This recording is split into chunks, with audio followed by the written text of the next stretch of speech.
Hi, I'm Robert Ito of Ito's White Tiger Bakufu system. This shooting will be on the orange belt outline level in the White Tiger system.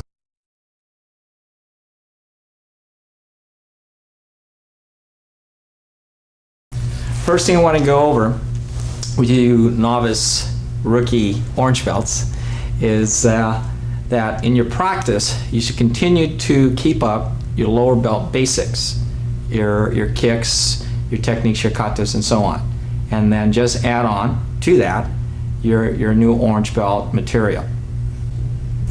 In orange, there are three theories that I'd like all the orange belt to understand.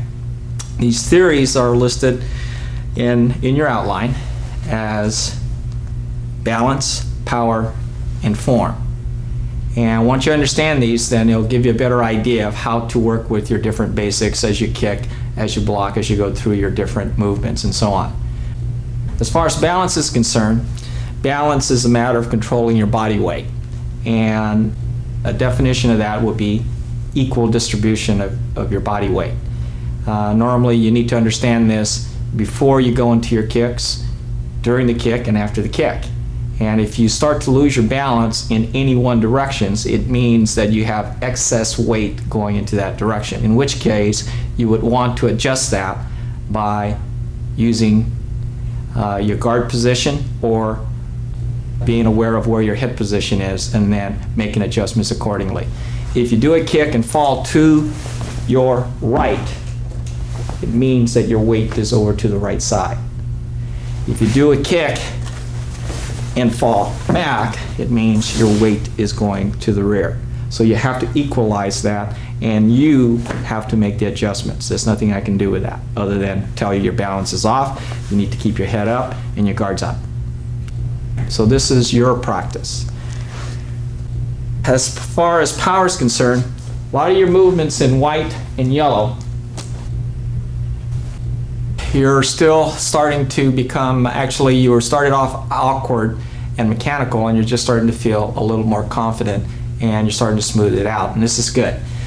Behind these movements, you want to start placing some power behind these movements. To put power behind it, you have to understand how you develop power in the physical sense of your movements. There's three things that you need to understand as a beginning student. To get power, you need to control your body weight. To control your body weight, you need to use your stances. Your stances will give you stability. Stability gives you control, and then you can place your body where you want it to deliver your kicks, your blocks, or your strikes. The last thing you want to do to get more power in your movements is to add speed to that. If you start speed in the early part of your training, it normally gets your movements real sloppy, in which case it's very difficult to deliver power with balance and control. So speed we will work in more detail in the purple belt level. The other theory that we need to work on or discuss here is form. And form, the form as people use in definition is, I guess you could say, is a correct way of doing something. You have good form if you do it that way. If you don't do it the correct way, then it looks terrible and you have terrible form. The definition that I would use is that to have form, you need to understand focus and definition. Definition means definition of your basics in which you are performing and the knowledge of these basics, and focus as in you have to concentrate and mentally focus on how it is you want to do it. Then you need to visually focus on where you're going to do it or where this strike is coming from. And then you have to physically focus and place your blocks or your strikes or your kicks where it's supposed to go. So form is a combination of all of this. You need to have focus and definition in your movements.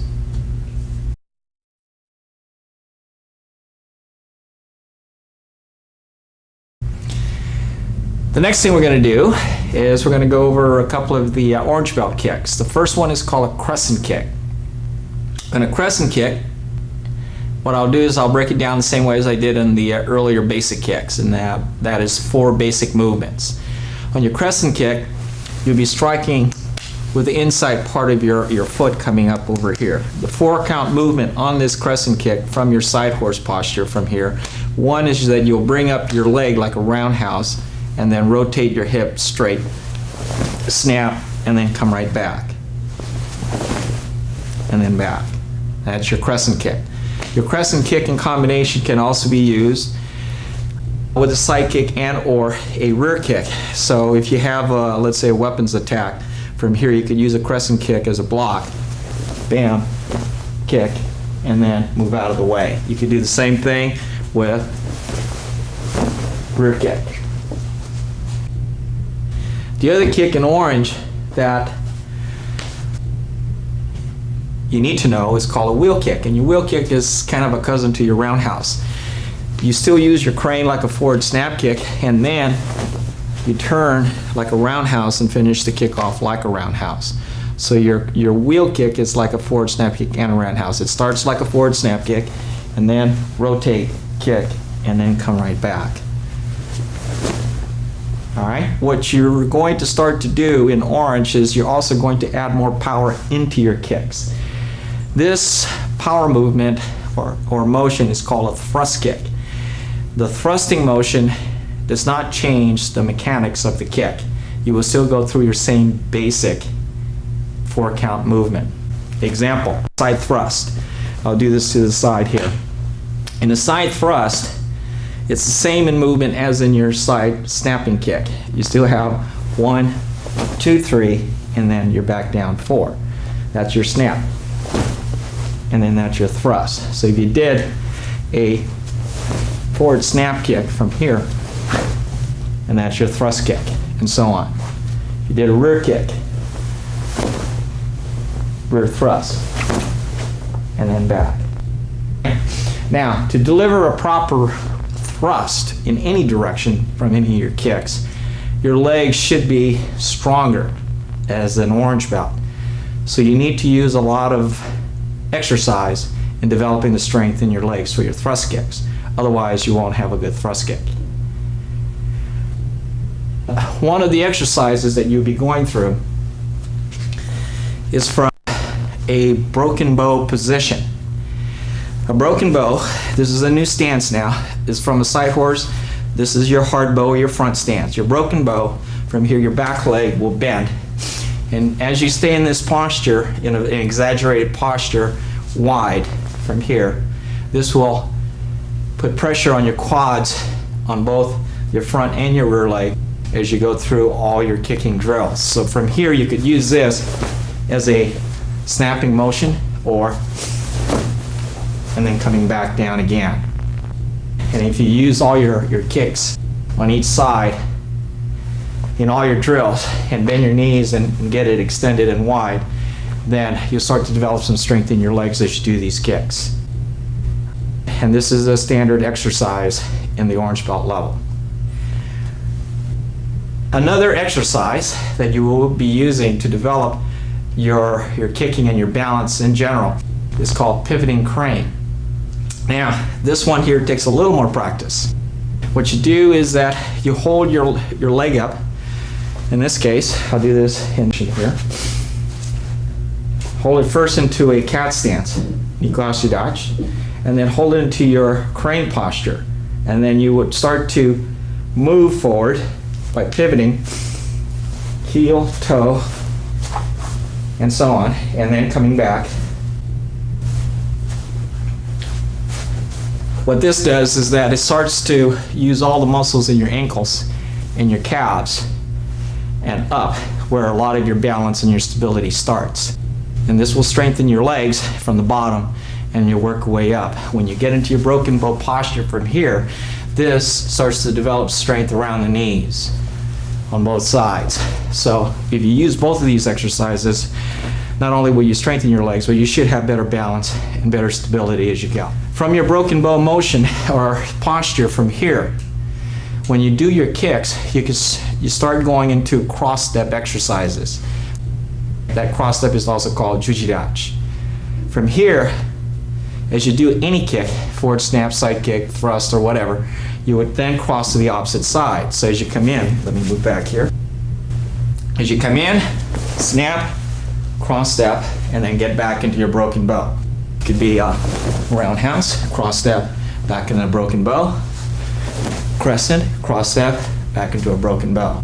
As you do this, your balance or your pivot leg should always be turning and rotating to move back and forth. And this is good to know, and good to know that you can get all that pivot in there so that your hip is always moving into your kicks. So you don't even have to keep it into a single kick. You can go into a double combination.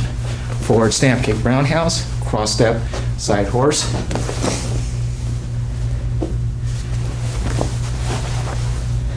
And so on. You could go into a triple kick. And I believe that all these combinations that I use are listed in your outline.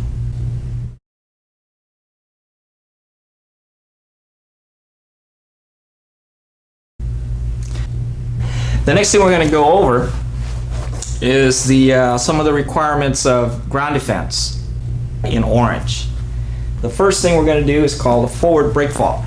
And I will have Sensei demonstrate the forward break fall and how it would be used, and then I will break it down step by step so you have a way of practicing it without actually falling in the beginning. Okay? Now you would do this if you don't have room to roll, or you are kept from rolling from maybe a leg sweep and a push. Like that. Thank you. Now, a good way to practice this is from a kneeling position from here. Now, all you're going to do from there is to kind of fall forward and have your hands right in front of you in a triangle. Right in front of your face, or right around your chin area. And as you come down, turn your head to the side so that you don't smash your nose on the floor. So from here, as you come down, you want to use a ki, and that will be at the same time in which you have impact with your hands on the ground. When you do this, do not lock your arms out like this. If you come down hard, you'll have a tendency to injure yourself in the shoulder. So your arm should always be bent as you come down. Use a ki so that as part of the impact, you'll be using your breathing to absorb the impact of coming down. So from here, come down, and then start off again. When you come down, you should be coming down flat on your hands and then your forearms secondary as you come down. That way you'll be using some of the muscles in your arms to absorb the motion of impact. As you get better at this, then you should be practicing from an up position, coming down, nice, and then come down.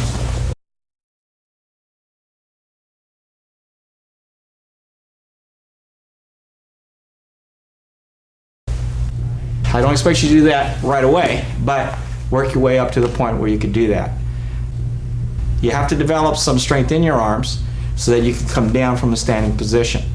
The exercise for that? Push-ups. Now, backward break fall. Sensei? Same thing. You're going to fall back and not roll. You're prevented from rolling for some reason or another, and as you're going back, both hands will come out and hit the ground at the same time from here with a ki. There you go. Thank you. Now, to begin with, and to start off, you want to start from a sitting position. Actually, I'll do it this way so you'd see. As you roll back, you want to see your low back as it starts to touch the mat from here. Your both hands, arms bent, open hand, just to the outside of your hips, will start to hit the mat. And this is just to get the feel of when your arms should come out and make contact with the floor. Now when you do this from here, don't get your hands in a tight fist and don't hit with the back or the side. You'll hurt your hands. Your open hands loose will absorb the impact and it'll sting a little bit, but as you get used to it, it won't damage anything. So you'll be coming down like so.